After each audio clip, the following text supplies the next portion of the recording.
internally kicking myself for not ditching when I had the chance. Can someone take Bella to the nurse, please? He called.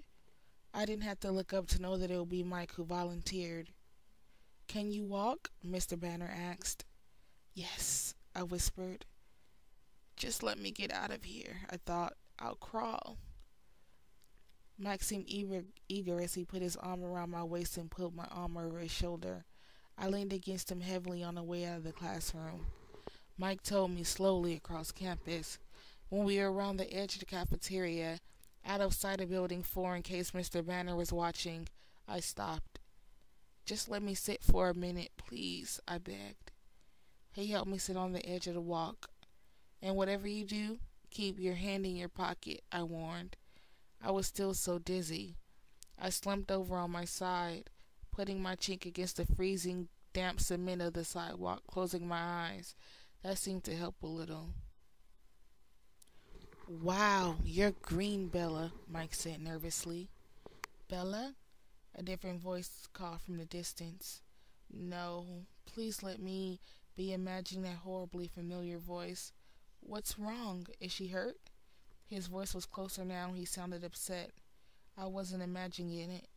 I squeezed my eyes shut, hoping to die, or at the very least not to throw up. Mike seemed stressed. I think she's fainted. I don't know what happened. She didn't even stick her finger. Bella? Edward's voice was right beside me, relieved now. Can you hear me? No, I groaned. Go away. He chuckled. I was taking her to the nurse, Mike explained in a defensive tone, but she wouldn't go any further. I'll take her, Edward said. I could hear the smile still in his voice. You can go back to class. No, Mike protested. I'm supposed to do it. Suddenly the sidewalk disappeared from underneath me. My eyes flew open in shock. Edward had scooped me up in his arms as easily as if I'd weighed 10 pounds instead of 110. Put me down. Please, please, let me not vomit on him. He was walking before I was finished talking. Hey, Mike called, already 10 paces behind us. Edward ignored him. You look awful, he told me, grinning. Put me back on the sidewalk, I moaned. The rocking movement of his walk was not helping. He held me away from his body gingerly, supporting all my weight with just his arms. It didn't seem to bother him. So, you faint at the sight of blood, he asked. This seemed to entertain him. I didn't answer. I closed my eyes again and fought the nausea with all my strength, clamping my lips together. And not even your own blood, he continued, enjoying himself. I don't know how he opened the door while carrying me, but it was suddenly warm, so I knew we were inside. Oh my, I heard a female voice gasp. She fainted in biology, Edward explained. I opened my eyes. I was in the office, and Edward was striding past the front counter towards the nurse's door. Mrs. Cope, the red-headed front office receptionist, ran ahead of him to keep it open. The grandmotherly nurse looked up from a novel astonished as Edward swung me into the room and placed me gently on a crackly paper that covered the brown vinyl message on one cot. Then he moved to stand across the wall, as far away from the room as possible. His eyes were bright, excited. She's just a little faint, he assured the startled nurse. They're blood typing in biology. The nurse nodded sagely. There's always one. He muffled a snicker. Just lie down for a minute, honey. It will pass. I know, I sighed. The nausea was already fading.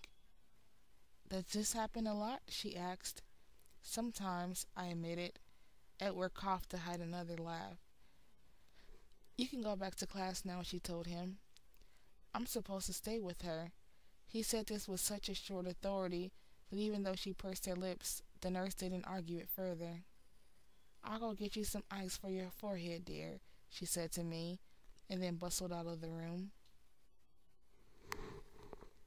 You were right, I moaned, letting my eyes close. I usually am, but about what in particular this time? Ditching is healthy.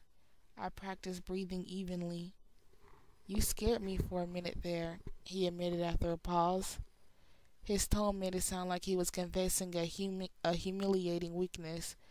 I thought Newton was burying your, dragging your dead body off to bury it in the woods. Ha ha. I still had my eyes closed, but I was feeling more normal every minute. Honestly, I've seen better corpses with better color.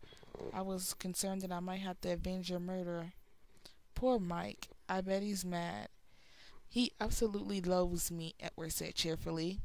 You can't know that, I argued, but then I wondered suddenly if he could. I saw his face. I could tell. How did you see me? I thought you were ditching. I was almost fine now, though the quizziness would probably pass faster if I'd eaten something for lunch. On the other hand, maybe it was lucky that my stomach was empty. I was in my car, listening to a CD. Such a normal response should surprise me. I heard the door and opened my eyes to see the nurse with a cold compress in her hair. Here you go, dear. She laid it across my forehead. You're looking better, she added. I think I'm fine, I said, sitting up. Just a little ringing in my ears, no spinning. The mint green walls stayed where they should.